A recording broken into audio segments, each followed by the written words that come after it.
अयं निजः परो वेति गणना लघुचेतसाम् उदारचरितानां तो वसुधैव कुटुम्बकम्। अर्थात यह मेरा है, यह तेरा है, यह उसका है, ऐसी सोच वाले लोग संकुचित होते हैं। उनका हृदय बहुत छोटा होता है। और इसके विपरीत जो उदार हृदय वाले होते हैं, उनके लिए संपूर्ण वसुधा, संपूर्ण पृथ्वी ही एक परिवार के समान है। इसलिए उदार हृदय के बने। हमारे कुछ लोगों की जो कड़वी बातें हैं, उनका कड़वा व्यवहार है, किसे अच्छा लगता है? रूखी बातें, रूखा व्यवहार कौन अच्छा मानता है? और हृदय का जो कड़वापन है, हृदय का जो रूखापन है,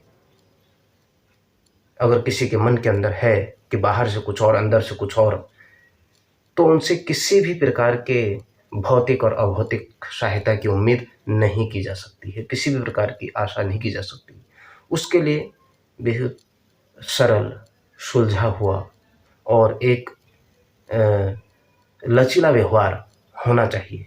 उसका व्यक्तित्व एक अनूठे सौंदर्य से दैदीप्यमान होना चाहिए। उसकी ज्योति प्रज्वलित होनी चाहिए। एक मनुष्य के लिए उसके हृदय से बड़ा कुछ नहीं होता है। हृदय ही हमारे सभी तीर्थों का तीर्थ है। अगर हमारा हृदय से हमने अपना साक्षात्कार कर लिया तो हम संसार में सर्वश्रेष्ठ मनुष्य हैं।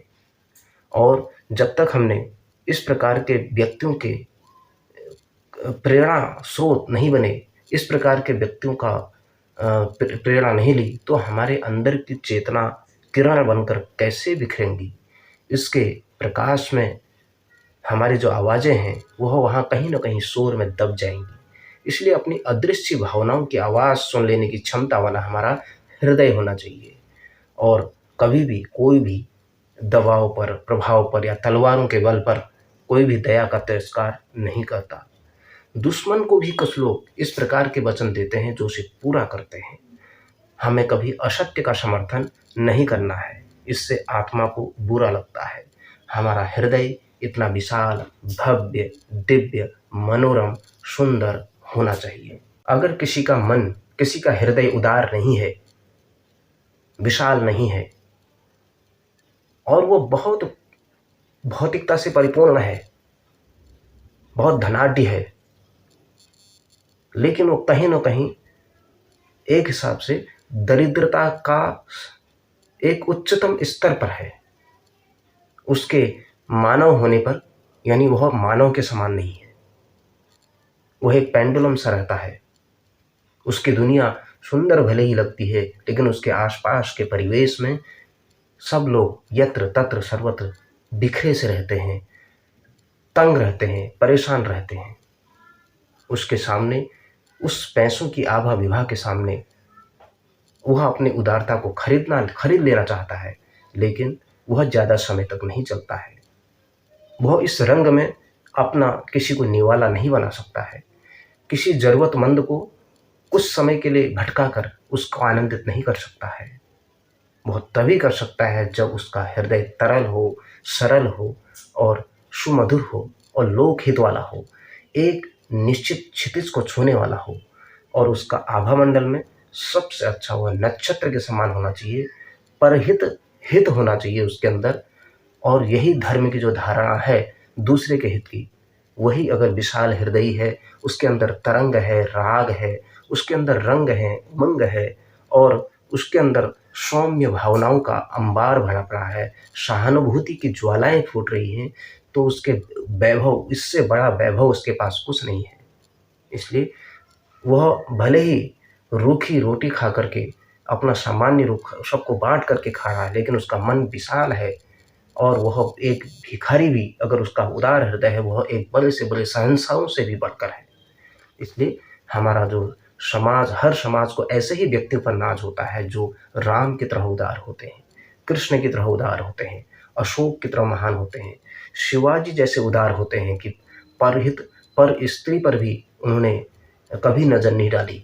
और इसी प्रकार उन एक जिसके अंदर अजनबी से भी जो एक अच्छा बंधुत्व स्थापित कर लेते हैं, ऐसे लोग, संयमी होने वाले लोग, त्यागी लोग, आडंबरहीन लोग और संवेदनशील लोग और गलत विचारों से मुक्त लोग जो होते हैं, जो दूसरों के दुख को अपना दुख समझकर उनके हृदय में ज्वार उठता है, जो दूसरों की सेवा के लिए उनके मन में प्रेरणा जगती है, ऐसे लोगों की आंखों में जो झरने की बरसात होती है, ऐसे लोग इस संसार के अंदर अमूल्य होते हैं, अनमोल होते हैं, बहुमूल्य होते हैं। उनका मूल्य नहीं आंका जा सकता है। रामचरितमानस में भी कहा है, एहि मह रघुपति नाम उदारा, अति पावन पुराण श्रुति सारा, मंगल भवन अमंगल हारी, उमा सहित जी जपत पुरारी।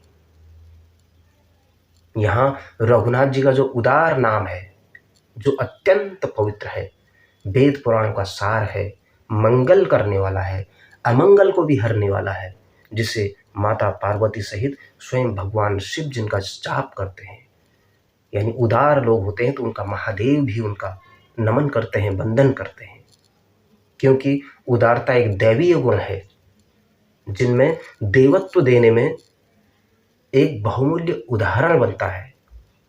और जितना उदार है उतना ही ये पूज्य होता है। जिस प्रकार शिव जी की, भगवान महादेव की सहज उदारता कभी कभी स्वयं के लिए विकट समस्या का कारण भी बनी है, फिर भी उनके लिए न तो कभी वो चिंतित दिखे इसके लिए, और न ही कभी वो पछतावा हो। यह उनकी महानता का महान कारक है। मर्यादा पुरुषोत्तम राम की उदारता किसे नहीं लुभाती, किसे नहीं उनको प्रेरणा मिलती। उनकी उदार प्रकृति के कारण ही भक्तों के वे भगवान हैं, निर्बलों के संबल हैं, दीनों के बंधु हैं, नाथ हैं, देने की सामर्थ्य है, निष्काम भावना है, और व्यक्तियों को ये एक सुदेव बनाती है, यानी पुरुषों में भी उत्तम पुरुषोत्तम बनाती है। इसीलिए देव उपासना इसीलिए की जाती है क्योंकि वे अपने उपासकों को मनवांछित वरदान देते रहते हैं। वरदान के कारण लोग आराधक देवों और देवियों की आराधना करते हैं। सारी जो हमारी मनोतियाँ हैं, ये देवी देवताओं की उदारता का ही तो परिणाम होता है। इसलिए हम सब लोग उनकी उदारता को ग्रहण करना चाहते हैं, उनके अपने अंदर देवत्व का वास करना चाहते हैं। और अगर हमारे अंदर देवत्व, सच्चा उदारता है, तो अगर उसके मन के अंदर निष्कपट है, उदार है, तभी उसके अंदर एक अच्छा देवत्व का वास है। हमारे अंदर देशभक्ति की भावना, दान करने की भावना, दूसरे को क्षमा करने की भावना, सेवा की भावना, और जितने भी हमारे अंदर सद्गुण हैं, उन सब की जो जननी है वह उदारता ही है। अगर उदारता नहीं है तो हम लोक कल्याण, लोक हित, लोक चिंतन और कैसे करेंगे। इसलिए मनुष्य का जो जीवन है ये बहुत दुर्लभ है। असली साधक वही है जिसका लक्ष्य यह होता है कि वह इस प्रकार के भक्ति और आध्यात्मिक धारा में अपने अंदर उदारता की उस महासागर में गोता लगाने लगे, जहाँ से एक ऐसे रसामृत का उसको लाभ मिले, जहाँ से वह व्यक्ति इस लोक हित में स्वयं से परमेष्टि तक, अहम से वयम तक की यात्रा करे, और वह सब लोग एक निजी स्वार्थ से परमार्थ के और आगे की ओर बढ़े। ऐसे अनुभव वाले लोग ही उदार चरित्र के लोग होते हैं। ऐसे उदार चरित्र वाले लोगों की ही संसार में दिन प्रतिदिन कमी होते जा रही है। इसलिए आइए उदार चरित्र के, सज्जन वृत्ति के लोगों का संग्रह करें, और ऐसे लोग, सब लोग इकट्ठा होकर के इस समाज को, इस देश को, इस राष्ट्र को आगे बढ़ाने में संकल्पित हों।